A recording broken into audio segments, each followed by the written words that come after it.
Hi everyone, and welcome to the latest in our series of lockdown video interviews. Today I'm joined by Dr. Lee Elliot Major. Now, Lee is the country's first Professor of Social Mobility, and he's based here with us at the University of Exeter. Now, his work is dedicated to improving the prospects of young people all over the country. So he works very closely with schools, with universities, with employers and with policymakers. He's authored 2 books on social mobility and regularly appears in the national media commenting on social mobility and education issues. And he's also served on several government advisory bodies. So welcome, Lee. Thanks very much for joining me today. Great to be here. Why is social mobility important, both for the individual, but also for the wider community and the wider economy? So social mobility is crucial for all of us because really it's about how do you develop people from all backgrounds. So what we know is, and it depends whether you talk to the sociologist or the economists on this, there's all sorts of academic debates about it, but broadly there's a consensus that social mobility is lower than it could be or should be. Mm-hmm. And that means that your background, particularly if you're from a poor background, determines what happens to you in life. And there's all sorts of reasons for that, but certainly we think that this country, that we suffer from low social mobility. It matters because if we don't have higher social mobility, we're fishing in quite a small pond of talent, if you like. Yeah. And you see that at the very top of the ladder. So you look at the cabinet. Yes. Now we nearly had an Exeter graduate. Well, we did have an Exeter graduate in the cabinet, Sajid David, but he obviously is now not in the cabinet. But, no. But one startling statistic that I always talk about in the media is that every prime minister since the war who went to a university, every English prime minister who went to university since the war studied at one university, and that's Oxford. And it's just one of those sort of facts about social mobility that is quite stark, I suppose, that there is this, at the very top of society, it's very narrow in terms of who we draw upon. But the other thing I would say is the other problem with social mobility is the huge numbers of children that leave school without basic skills, basic maths and English. And I think that's often a bigger issue, in fact, in many ways, of social mobility that we need to think about.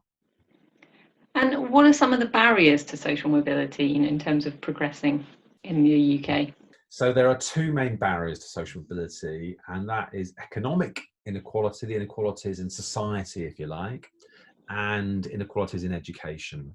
And those 2 things feed off each other a lot.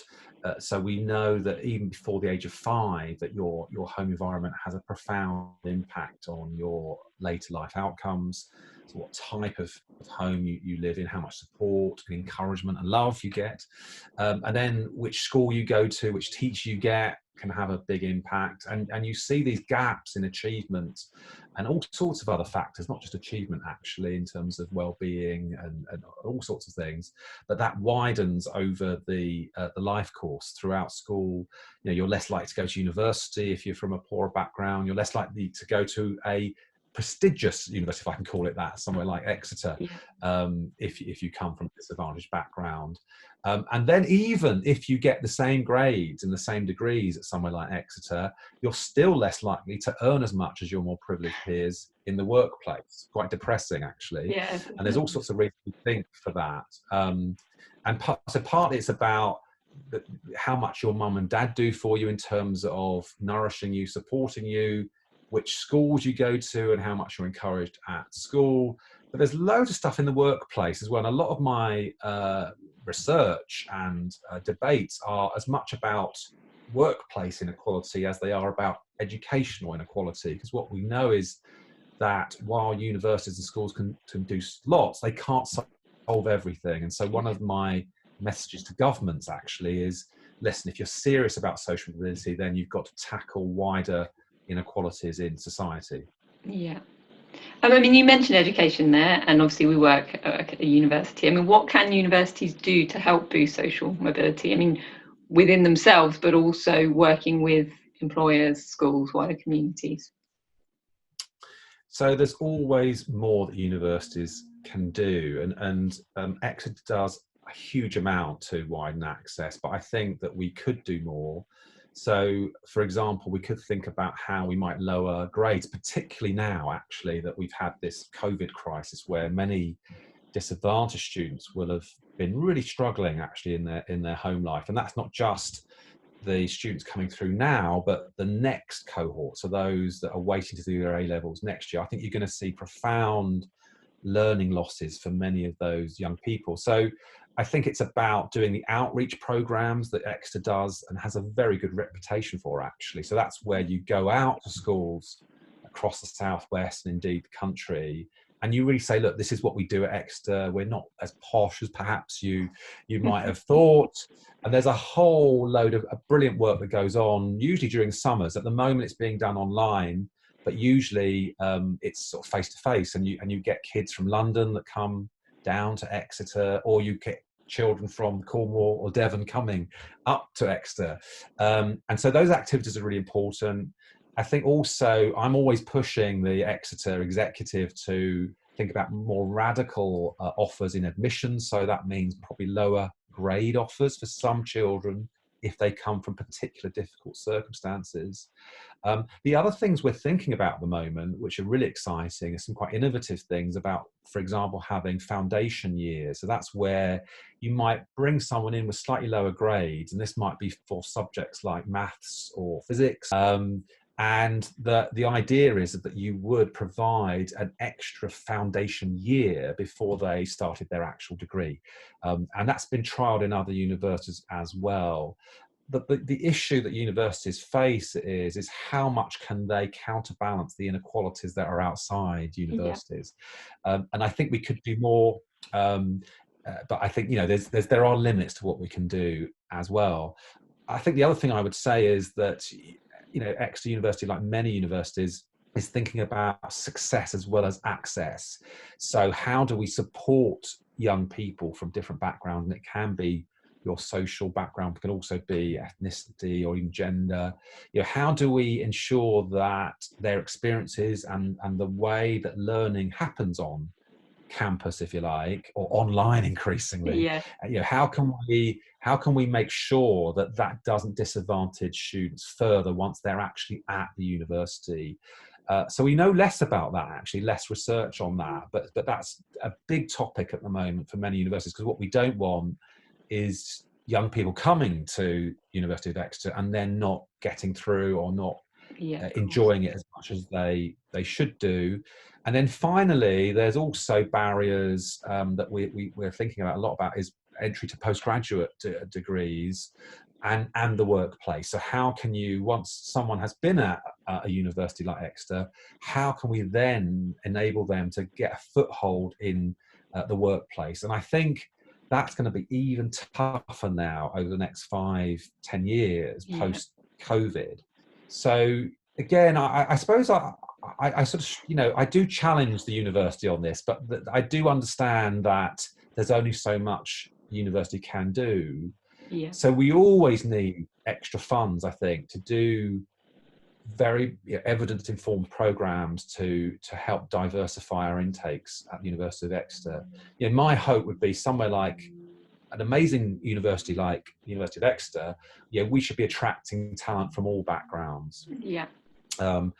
And to be honest, I would argue that goes for our staff as well as our students. You know, if we were, you know, my dream for the University of Exeter to be a sort of social mobility institution would be that we would do an audit of our staff as well. You know, how many come from different backgrounds, et cetera, et cetera. So, you know, for me, it's about the whole institution, not just the idea of bringing in a few poor children, you know, to tick our box for the regulators. It has to be a genuine drive.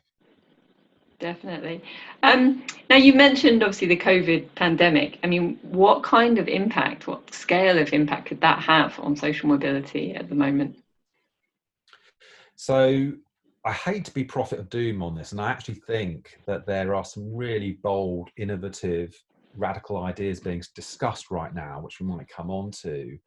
But I do think that both in terms of educational inequality and economic inequality, we will see a widening of gaps. And that's basically bad news for social mobility. Yeah. Those families, those parents who have short-term jobs or insecure jobs are much more likely to have been furloughed or have lost jobs. Certain industries where you will see devastating job losses. It'll be the professional classes that probably will all be affected by this, but that will be less so in terms of your job security, etc. And I have to say, sadly, on the education side, with schools being off for so long, I've produced some findings recently, which is a summary of research showing there could be as much as a 6-month loss for disadvantaged pupils.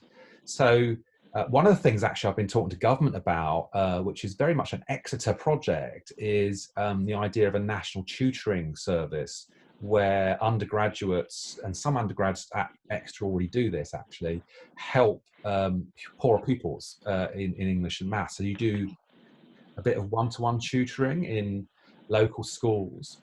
And I've been talking to government about this and proposing a sort of national service, because what we're finding is that University of Exeter is a pretty good charity that does this and enables it. At other universities, it's not so prevalent. So we're sort of saying to government, let's do something that's nationwide, and whatever university you go to, there should be an option to volunteer to help out tutoring to help your local schools. But one thing we're trying to think about for the South. Sorry, go on.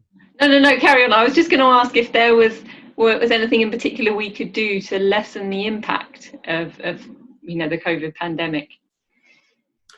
So just on this national tutoring service idea, so this is where you're getting undergraduates and graduates to help tutor disadvantaged pupils. What we're trying to think about is, how do we do this for the Southwest? The Southwest has particular challenges in social mobility, and a lot of that's down to the rural aspect of the Southwest and the fact that a lot of young people live very far from somewhere like Exeter. And I do loads of visits to schools, and it's always heartening, because what I do always try and do is get them to come to visit me at the university. And for many young children, this is the first time they would have gone to a big city. I mean, Exeter's quite small actually, but for them it's going to the big university. And don't underestimate the psychological barriers that come from just living a bit further away from somewhere like Exeter, let alone somewhere like London.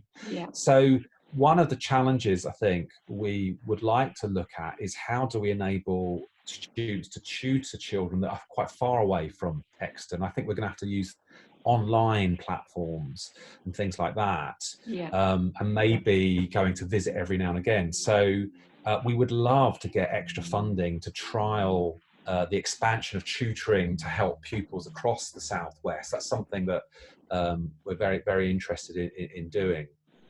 Sorry, I was wondering what your other question was when I started. Well, no, I was just thinking about what we could do to lessen the impact, not just within the university programs, but wider in society.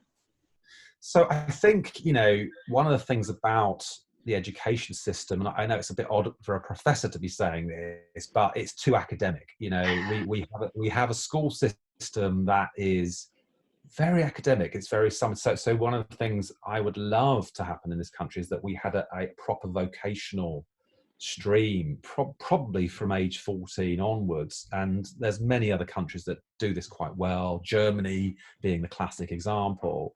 So I think a debate about the academic stream, and it's really important that your background shouldn't determine whether you go to university, but also I think, and particularly post-COVID actually, I think we need a better system where we're developing more vocational skills amongst many children, and that hopefully would feed into a healthier economy that, for example, is more about manufacturing, is more about having local supply chains. I think there's a very interesting debate we're going to have in this country about how do we make regions like the Southwest actually more productive, so that we're not relying on products outside of the country.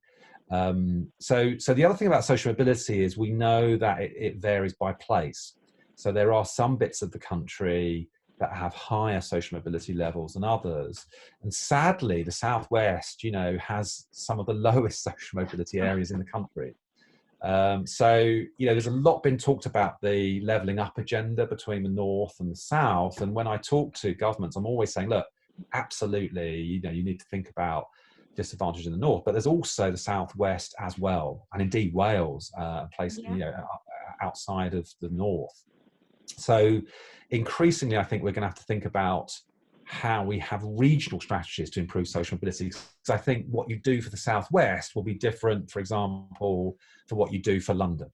So there's a regional dimension to all this. Cool. And just finally, you mentioned some of your work with government. Have you got anything? Are you working on anything at the moment, or is there anything coming up in the future? That we to do with social mobility programs and policies. So in my book coming out in June, which I'll no doubt be speaking about in Exeter or through some forum via Exeter when it comes out, we do list a number of, I think, radical policies, and that, for example, is about taxation. So I think, again, what's interesting about the COVID crisis is, for me, we're going to have to think about whether we tax the very wealthy at higher rates to help actually put the country back onto an economic sort of trajectory, pay off some of the huge debts that we're incurring. I mean, we would argue from a social mobility perspective that you have to think about taxation. It has to be fair, and I think, again, I'm not extreme in this. I think you've got to allow people to earn extra. You've got to have some sort of incentives for people. Yeah, sure. But I think there are also strong arguments for taxation. In terms of universities and schools, we've been proposing this national tutoring service where undergraduates would help schools. Schools are going to be really up against it when they come back. There's these huge learning losses. So I think there's that. And in terms of universities, I think lowering grades, I think for where it's justified, and what you don't want is children coming to university that can't, or students, I should say, who can't then flourish. But I think, extra numbers. So I do worry about the capping on university places, because one of the things we know about university access is that once you limit the numbers, it's the poorest students who get pushed out. So, I would urge somewhere like University of Exeter to ensure that any extra places that it does have, that we provide to students from whatever background they come from. Yeah. There's many more, but that'll give you an idea. Definitely. Well, thank you so much for your time, Lee. It's been really nice to chat to you. I hope everyone's enjoyed listening to our little conversation today, and we'll be back with some more videos very soon. Thank you very much. Thank you very much.